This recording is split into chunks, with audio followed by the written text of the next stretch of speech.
सावन का महीना चल रहा है और लोग शिव जी को प्रसन्न करने के लिए अनेकों उपाय कर रहे हैं।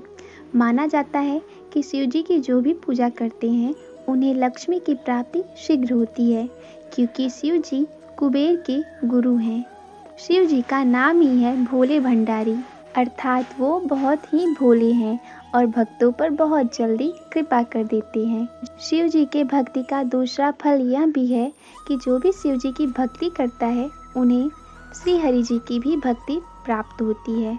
इसी उपलक्ष्य में हम शिव जी की एक सुंदर कथा का वर्णन करना चाहेंगे। यह कथा अत्यंत कल्याणकारी है, शिव भक्तों को अवश्य ही सुनना चाहिए। किसी जंगल में एक भील और भिलनी रहते थे। वो जंगली जीवों को खाकर अपना जीवन यापन करते थे। ऐसे ही उनका जीवन बीत रहा था। एक बार जंगल में उन्हें एक खंडहर दिखाई दिया जहाँ पर एक शिवलिंग था। वो भील भिलनी उस शिवलिंग को अपने घर लेकर आए और अपने घर के बगल ही एक कुटी बनाकर शिव जी की स्थापना कर दिए।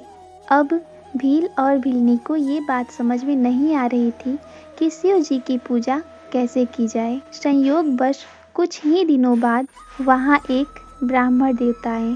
भील भिलनी ने उनके चरण स्पर्श किए तथा उनसे सारी बात बताई और बोले, महात्मन, हमें तो पूजा पाठ की कोई विधि नहीं आती। आप ही हम पर कृपा करके पूजा की विधि बताएं। तो ब्राह्मण देवता ने बता दिया कि आप लोग नहा धोकर शिव जी को स्नान कराएं, उन्हें पुष्प चढ़ाएं, उन्हें भोग लगाएं और एक बात जरूर ध्यान में रखिएगा कि शिव जी को प्रत्येक दिन ताजा भस्म जरूर लगाएं। शिव जी इससे शीघ्र प्रसन्न होते हैं। भील और भिलनी ने ब्राह्मण देवता की बात ध्यान से सुनी और अगले दिन से शिव जी की पूजा ब्राह्मण देवता के बताए गए विधि के अनुसार करने लगे। भील और भिलनी जहाँ पर रहते थे वहाँ से कुछ ही दूरी पर शमशान भूमि थी, जिसके कारण भील और भिलनी को ताजा भस्म नित्य ही मिल जाते थे। परंतु संयोगवश एक दिन जब भील और भिलनी नहा धोकर भस्म लाने के लिए शमशान भूमि गए तो वहाँ पर उन्हें ताजा भस्म नहीं मिला। अब भील बहुत परेशान हो गया और बोला, ब्राह्मण देवता ने कहा था कि शिव जी का प्रत्येक दिन भस्म से श्रृंगार करना है, पर आज भस्म नहीं मिला। इस बात से भील बहुत दुखी हो गया। पर भिलनी ने कहा, अगर भस्म नहीं मिला तो कोई बात नहीं, आज ऐसे ही कर लीजिए पूजा। लेकिन भील बोला, नहीं, पंडित जी ने कहा था कि हमें भस्म से श्रृंगार अवश्य करना है। तभी भिलनी के दिमाग में एक दूसरा उपाय सूझा। भिलनी ने कहा, मैं जिस कुटी में रहती हूँ उसमें मैं जा रही हूँ और आप वहाँ पर आग लगा दीजिएगा और कुछ ही देर बाद मेरा शरीर जल जाएगा और आप उसका भस्म लेकर शिव जी का श्रृंगार कर दीजिएगा। लेकिन भील ने कहा, नहीं नहीं, मैं ऐसा नहीं कर सकता।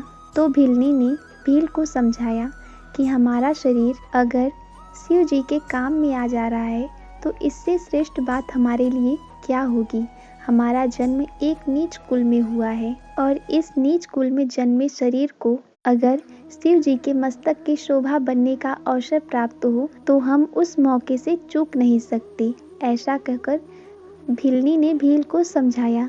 भील ने भी सोचा, सही ही तो कह रही है, और ऐसा सोचकर भील भिलनी के बात को मान गया और भिलनी कुटी में प्रवेश कर गई तथा भील ने कुटी में आग लगा दिया। थोड़ी ही देर में कुटी जल गई। अब भील ने वहाँ के राख को उठाया और शिव जी की पूजा में लग गया। जाति से वह भले ही भील था, लेकिन शिव जी की पूजा करते करते उसमें शिव जी के प्रति राग उत्पन्न हो गया था। वो शिव जी की पूजा में इतना मग्न हो गया कि उसके साथ क्या हुआ ये उसे भान ही न रहा। और जब वह शिव जी की पूजा करके उठा तो उसने भिलनी को आवाज़ लगाई। जैसे ही भील ने भिलनी को आवाज़ लगाई तो वह तुरंत ही कुटी से निकलकर आ गई। लेकिन भील को बड़ा आश्चर्य हुआ।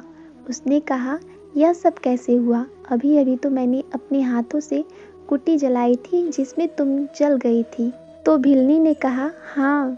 भीलनी ने भील को बताया कि कुटी में आग लगने के बाद मैं बेहोश हो गई और बेहोशी हालत में मुझे ऐसा लग रहा था मानो मेरे चारों तरफ जल हो, और फिर मुझे होश आया तो सब कुछ पहले जैसा था, और आपने जब आवाज़ लगाया तो फिर मैं चली आई। इस पर भील ने कहा, ये सब मेरे शिव जी की कृपा है, और दोनों शिव जी के पास गए और हाथ जोड़कर खड़े हो गए कि वाह प्रभु, आप सदैव अपने भक्तों का साथ देते हैं। और फिर वो जीवन पर्यंत शिव जी की सेवा में लगे रहे और अंत समय में शिवलोक को चले गए।